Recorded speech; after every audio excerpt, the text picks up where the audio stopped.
Hello guys, we're in clinic today. We've got Noelle with us. So I saw Noelle for the first time in a consultation at the end of July. And she came in because she's been suffering with really bad hips and really bad groin left and right since she injured it about 2 years ago. Now, we're gonna run through what we went through to kind of see these changes, what she was diagnosed with at the time with it, through the GP and through a scan. And why it didn't quite make sense to me. At the time, she went into a heavy squat and she felt like the right side had a large, sharp pain. She continued training 4 times out of the week. She was also dancing at the same time, but things were just really bad, really uncomfortable. The intensity was varying. The pain was dull and achy around the groin, but definitely sharp when she went through certain ranges, such as bringing the hip up and especially going into internal rotation and adduction of the hip. Up, internally rotation, and then across the body. Lunging, squatting, RDLs, frog pumps, all things which were really causing problems in and around that groin area. And then the lower back was sometimes sore as well. And then sometimes she'd have these nervy type pains going down the backs of the legs into the hamstrings. So that was definitely something that piqued my interest there. Stepping out of the car was really uncomfortable, and also that external rotation position as well, which was really uncomfortable too. So she went to see the GP. The GP organised an ultrasound and they confirmed that there was bursitis in both hips and they wanted to inject it. Noelle, for some reason, decided not to get an injection, which was probably the best answer for that, because to me that doesn't sound like bursa. Bursas behave in certain ways, and these types of symptoms I'm not really sure align with that, especially as we go into the assessment. You'll see that it actually doesn't add up. Now, bursas often react to stress. What will happen is on a scan they seem to be thickened and seem to be a bit irritated, but it doesn't necessarily mean it correlates to pain. So especially the fact that we've got it on both sides, even though like one side's worse than the other, and we had a bit more of an acute incident, which typically doesn't happen with bursas, right? It's normally something that kind of gradually comes on. So as we get into the assessment,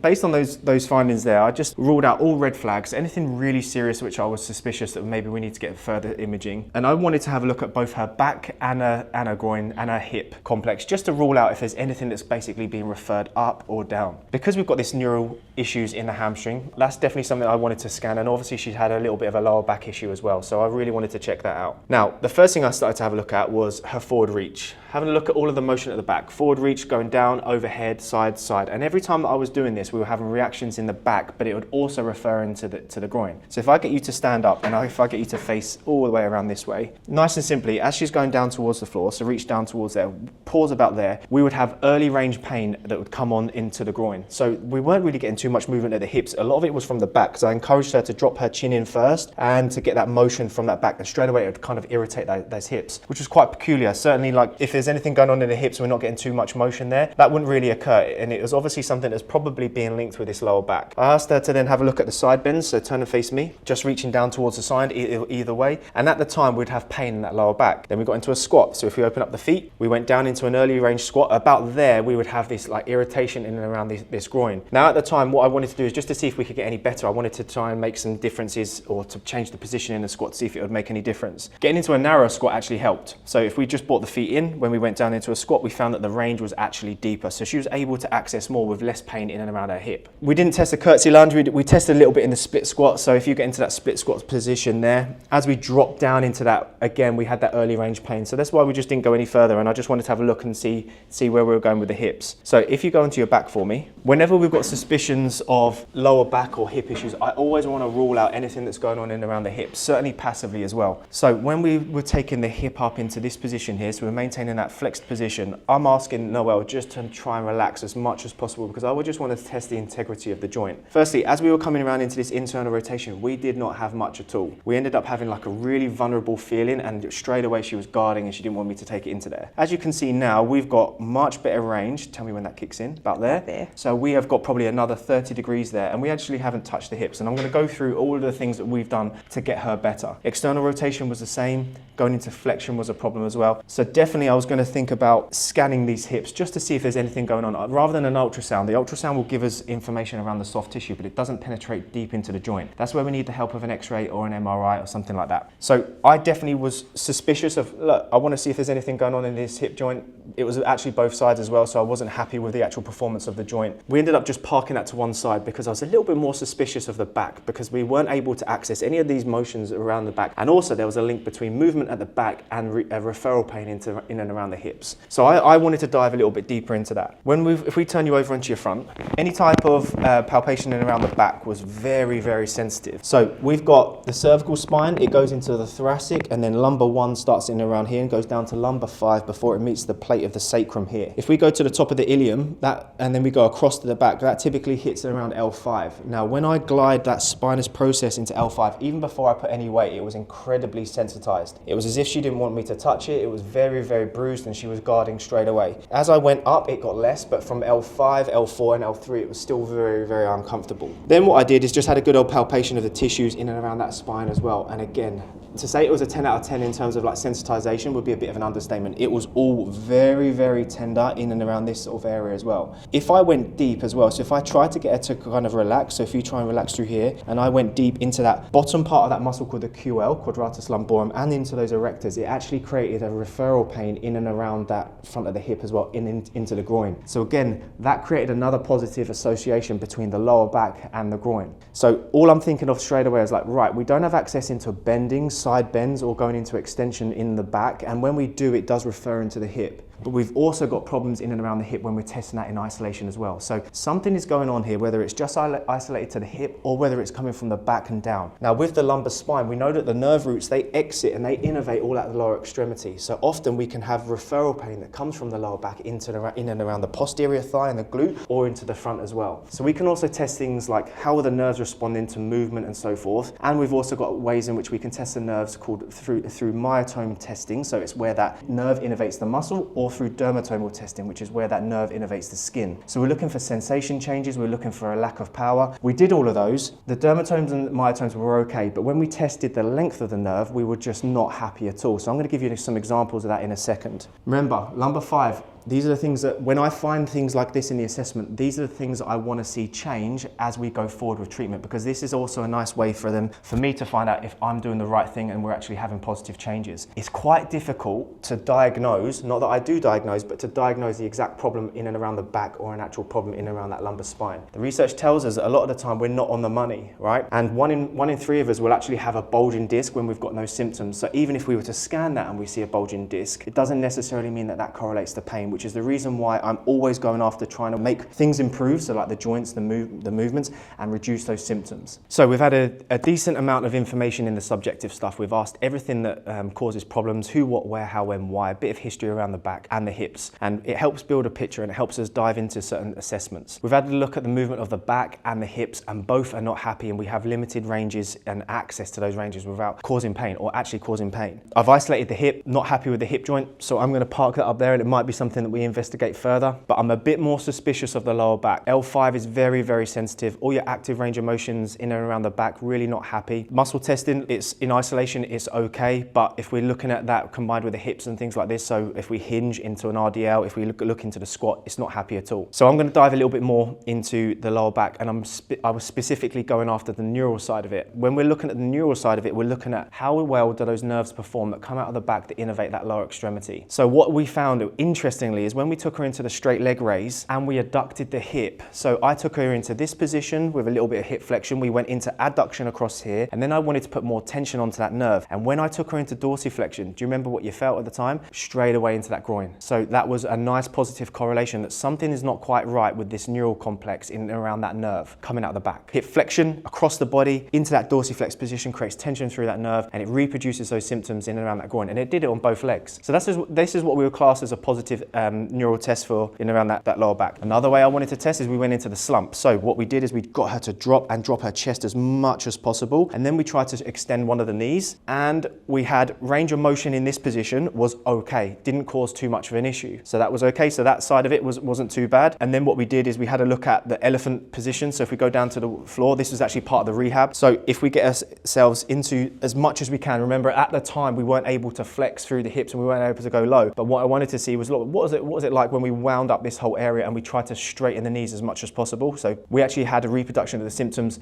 lower back, in and around the groin. The good thing about this is that this is something that I wanted to change. So we wanted to improve that back motion. We wanted to improve the hip issue, obviously getting into those ranges. But for me, the biggest thing, I was like, oh, this nervous system in this lower back, I'm not happy with the quality of that. And I think the fact that it reproduces those symptoms in and around the groin, it was something that I wanted to see changes in. At the time, I remember writing this down and I said possible joint irritation to the hips, because I parked that up there and I'm not happy with the performance of the hips. L5 non-specific pain, so that lumbar 5, again, I wasn't happy with that, and that's something that I wanted to see change. But the biggest thing here, we've got this neurotension and I wanted to see this change. Whatever happened almost 2 years ago, not sure. She's gone into a heavy squat, she's really irritated something, caused that sharp pain, who knows what's happened there, but she's carried on training, she's carried on dancing, and it's just been very, very uncomfortable since, and she's not had any changes in terms of like improvements in her symptoms. So what we did is we set the task of trying to go through a few little motions to try and get things going, and to see if we would get a positive change in her symptoms. Now, we are now in September, so we've seen her about eight times, and what we found is,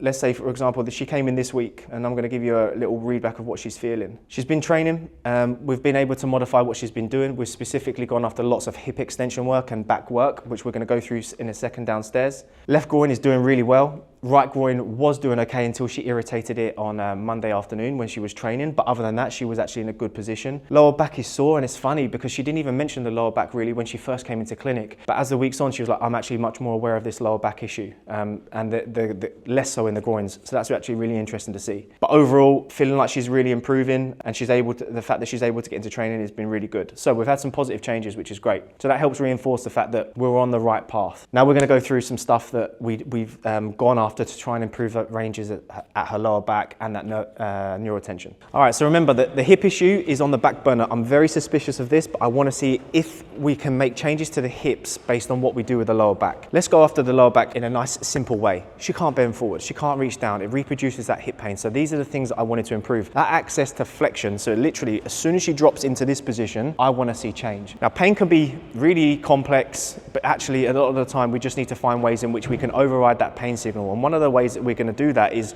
find different planes of motion that we can move in without creating that pain response when we're bending down. So what I mean by that is if we just go down into flexion and bend through that, that's just one plane that's just one plane of motion we're using, but it reproduces the pain. Now we move in 3 different planes. We can rotate, we can side bend, we can go forward and back. Sometimes we can get away from that pain signal if we access the other plane of motion first. At the time, I couldn't get any success out of this, so I wasn't really happy. Right, so what we ended up doing is trying to find ways in which we can get the body going into flexion, but bottom up. So as we're bending down, head goes down, that's top down. Instead, we want to see this elevate. Give you an example of that. If you come over to here, if you go into a dip support, so if we stand in this position and we just hold that weight, get to the top and see if we can hold there. Beautiful, she's strong enough to do that. And then if we bring these hips up into flexion and get this tuck from this lower back, that actually creates lower back flexion. Now sometimes that's enough to basically create that motion at the lower back, but not get the pain response that she was originally having. I want to see if we can improve that by finding other ways. So we gave her elephant walks to try and get that nerve moving. So let's show the example of how we do the elephant walks. We drop into the deep position as much as we can, right? And you can see that we start off with a bent knee position to offload the nerves. And then what we're trying to do is transfer our body weight to one side and then straighten that. So we're basically trying to get a mobilization through this nerve. Now this position, she was nowhere near at the start. She was having to go to in and around the knees, just below the knees, and just basically trying to get some mobility through those nerves. That was the rehab I was setting her to do all of the time. Now, what we were trying to do whilst we were here in the rehab space was trying to get that lower back moving, but at the same time trying to get some load through it. So the 2 exercises which we went after. The reverse hyper we can use for so many things. Feet together, and remember we start in this bottom position, so we're actually creating lumbar flexion here, and then we were trying to keep the knees straight and trying to take the hips all the way up into extension, hammies, glutes, lower back working really hard. Good, and controlling all the way down. Now the last few times we've been doing this, keep this going, afterwards she's feeling really good. Symptoms have really come down, back's not too much of a problem, groins are actually feeling a lot better as well. And I'm seeing that week by week every time I see her. So the things that we're doing here is actually really nice. So remember, I want to try and create flexion of that lower back, but without that pain response. And you can see as she's dropping under here, we're going into that lovely flexion through that lower back, which is fantastic. Raising up and back down. Now the reason why I love this so much is because it's actively loaded and we're actually getting this lower back working and relaxed there. Now the majority of people with lower back issues, they will have atrophy in that lower back. So that means that the muscle is kind of like wasted away, if you like, and there's definitely a lack of strength. So finding ways to load that lower back tissue is actually really important, and this is one way in which we can do it. So we are going to go into some back extensions. Now I was going to take a leap of faith. I'm going to help her go forward. Yeah. Yep, stay tight. As best we can.